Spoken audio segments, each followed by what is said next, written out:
everyone, welcome to the video identifying ICD-10-CM codes.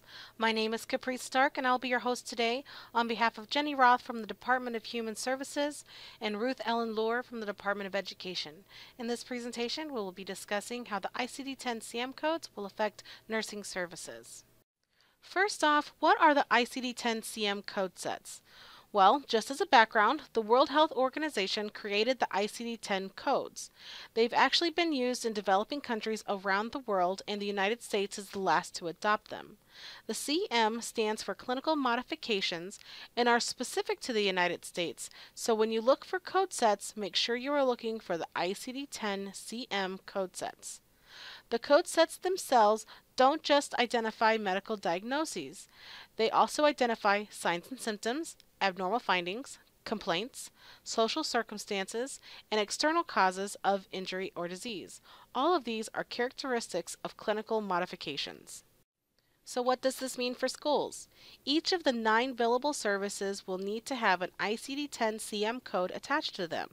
The first 5 services listed here are the IEP professionals: mental health, nursing, occupational therapy, physical therapy, and speech-language pathology and audiology. We ask that professionals be the people who identify the ICD-10-CM code, which will be for the PCA, transportation, assistive technology, and interpreter services. So let's use physical therapy as an example. The physical therapist determines the child has difficulty walking and falls frequently. The child has trouble transitioning from a seated position to a standing position, which is unsteady gait. The physical therapist will provide PT exercises for strength, but the physical therapist also recommends that the child needs a walker, which would be the assistive technology, and a PCA to assist with toileting, i.e. the PCA will transfer them from the walker to the toilet. And the PCA at lunch would also carry the food tray for the child and transfer them from the walker to the chair and back again. All are related to that unsteady gait. The same ICD-10-CM code used for the PT strength treatments would be used on the claims for the assistive technology and for the PCA services. Here's our grid. There are several types of healthcare providers. Those that can both diagnose and identify signs and symptoms are primary care physicians, speech-language pathologists and audiologists, and mental health professionals. Those that only identify signs and symptoms are professional nurses, occupational therapists, physical therapists, school psychologists, and licensed social workers with 4,000 supervised clinical practice hours or a higher level license. To further define mental health professionals, please see the link in the description below. Who determines the ICD-10-CM codes for other IEP health-related services? The IEP health-related service professional who is training, directing, supervising, or ordering the service selects the ICD-10-CM codes for the PCA services, special transportation, assistive technology, and interpreter services. In most cases, it is the same ICD-10-CM code used by the professional. Here's our student scenario. The child is wheelchair-bound and has been diagnosed with cerebral palsy and seizure disorder. The IEP evaluation report indicates there is a medical need for nursing services and PCA services. The nursing services include twice-a-day tube feeding, medication administration, medication management, and chronic health condition management. The PCA will assist with the activities of daily living, or ADL, mobility, and toileting. So now we need to stop and think. Am I treating the disease or disorder, or am I treating a sign or symptom? An example would be, if you are administering medication, you are generally treating the disease or disorder. Same goes for medication management or chronic health conditions. You are watching for that disease or disorder. Can it be a sign or symptom? Yes, but in this scenario, you are working directly with the diagnosis of cerebral palsy. In a different scenario for a child that has asthma, let's say you are seeing them regularly for instruction on the medication. That would be treating the disease. If they are having issues with coping, like school avoidance due to bullying, and you are providing intervention, that would be a sign or symptom that is related to or caused by the disease. Then you would need 2 diagnoses, a medical diagnosis and an independent nursing diagnosis. Going back to our original scenario, we need to identify the ICD-10-CM code by the service that is being provided. The nurse delegates and trains the PCA to do tube feeding, toileting, and assists with mobility for the child with cerebral palsy. The PCA is assisting and providing delegated nursing services that are needed because of the disease or the disorder, which is being treated by the nurse. We can identify that the ICD-10-CM code will be for cerebral palsy and for seizure disorder. If a healthcare provider gives a diagnosis without an ICD-10-CM code, the professional nurse contacts the primary care provider or clinic to get the correct ICD-10-CM code, or the professional nurse searches for the ICD-10-CM code, which in this scenario would be cerebral palsy or seizure disorder. Please note, the Nurse Practice Act identifies nurses as registered nurse, in school the licensed school nurse, or contracted public health nurse, not a licensed practical nurse. When a child has been diagnosed with a disease or disorder from a primary care provider, report that diagnosis code as the primary diagnosis for all claims for that child. This just means that it is the first in a line of diagnoses. When providing health-related services for a sign, symptom, or condition resulting from the disease or disorder, report that code as secondary, tertiary, and so on. When no medical disease or disorder has been identified, report the sign, symptom, or condition code that identifies the IEP health-related service that is being provided as the primary diagnosis code. In our scenario, cerebral palsy would be the primary diagnosis and the seizure disorder diagnosis would be listed as secondary, and so on. After the diseases and disorders are listed, you would then list the signs or symptoms that you might also be treating as an independent nurse, such as a nursing intervention. Watch for ICD-10-CM code notations. Whether you use an online resource or purchase a ICD-10-CM guide, it is important to read and understand the guidelines and exceptions for selecting ICD-10-CM codes. Select codes are valid and billable. Watch for code notations and rules. The ICD-10-CM code must clearly represent the child's medical need as identified in the child's IEP or IFSP, logically relate to the IEP provider or service, relate to the activities or tasks that are provided, be specific to the child's needs, and select medically necessary codes, not education codes.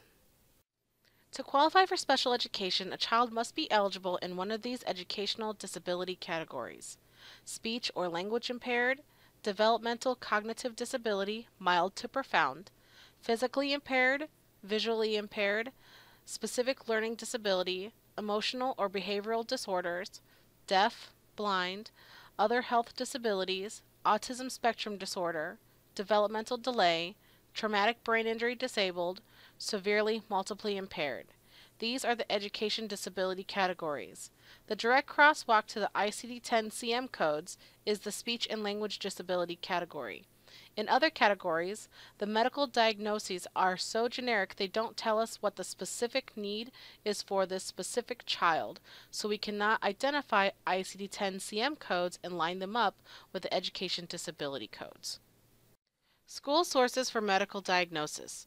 A medical diagnosis is a criteria for eligibility for these special education disability categories: other health disabilities, physical impairments, and traumatic brain injury. Speech and language pathologists and audiologists determine the diagnosis for speech and language impairments.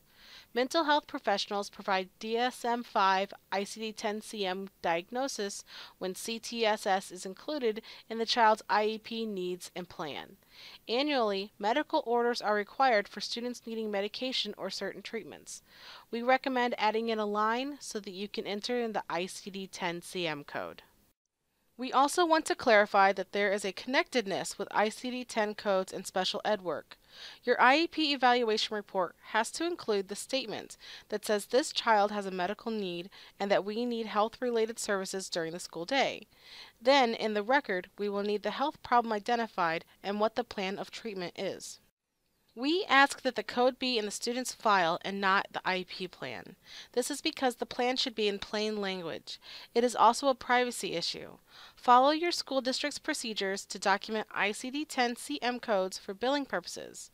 Some schools will have electronic documentation procedures. One example is a summary sheet for all ICD-10-CM codes for a child's IEP health-related services. This is an optional summary sheet. If this is something that will be useful to you and your team, please feel free to use this form. If a child has more than one IEP health-related service, this is a great tool to use.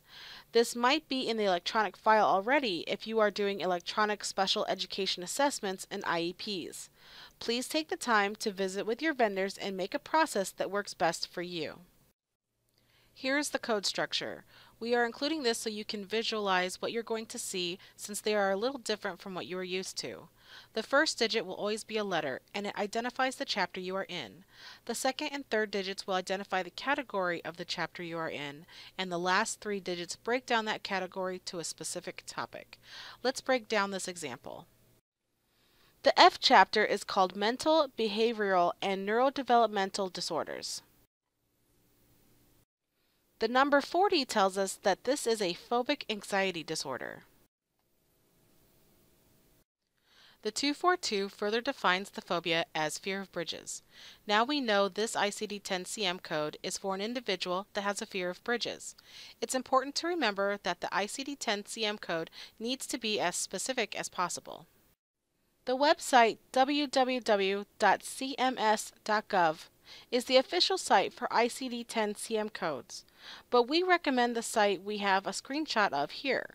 This is ICD-10-data.com. This is just one of many commercial sites, but we have found this one to be the most user-friendly. Make sure you are using the 2015 ICD-10-CM diagnosis codes. Also, make sure you watch out for coding rules. They can change based on a variety of reasons, such as age or gender. If you don't use the appropriate code, your claim could be denied.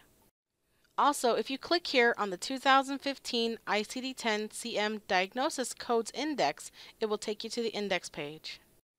Here you can look up the codes by the letter at the beginning of the code by using keywords. If you know the disease or disorder that you are looking for, just search for it in the search box at the top. In our scenario, we are looking up cerebral palsy. Here are the results of our search. Notice that there are red arrows and green arrows. Red arrows are the chapter headings and the green arrows are codes. Let's go into the chapter heading. Here's the chapter heading for cerebral palsy. It will tell you a variety of information to help guide you to the correct ICD-10-CM code.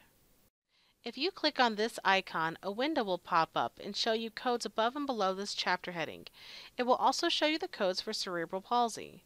Click on the code that best matches what you are looking for to see more information. Always make sure the code that you choose is the most specific code for that diagnosis. For our scenario, we are going to use the code G80.9 cerebral palsy unspecified. For this scenario, report the ICD-10-CM code G80.9 for cerebral palsy as the primary diagnosis and the ICD-10-CM code F44.5 for the seizure disorder as the secondary diagnosis when billing for nursing and PCA services for the child. Documentation should clearly define the services. If you find a code that is more specific, use it and talk to the doctor. For additional guidance, please visit any of these sites listed. We will have them in the description below for easy navigation. The Center for Medicare and Medicaid Services is the official site for the ICD-10-CM reporting. The Centers for Disease Control and Prevention, the ICD-10-data.com, and the MHCP Enrolled Providers ICD-10 link on the Minnesota DHS website are also good tools to use. Here you will find descriptions that go into great detail to help you determine your ICD-10 codes. However, we have found that the cms.gov site can be very taxing on your computer because you need to download the ICD-10-CM document. That is why we recommend the ICD-10-data.com site. The information stays current without needing to download an updated document. It may be necessary to work with both the ICD-9 code 315.9 and the new ICD-10-CM code until all claims for dates of service on or before September 30th, 2015 have been submitted. As a reminder, make sure you use ICD-9 code 315.9 for dates of services on or before September 30th, 2015. Then use the ICD-10-CM codes for dates of service provided on or after October 1st, 2015. We'd like to thank you for your time today. Here is the contact information for Jenny Roth and Ruth Ellen Lohr if you would like to reach out to one of them. We look forward and expect to hear from you. Thank you.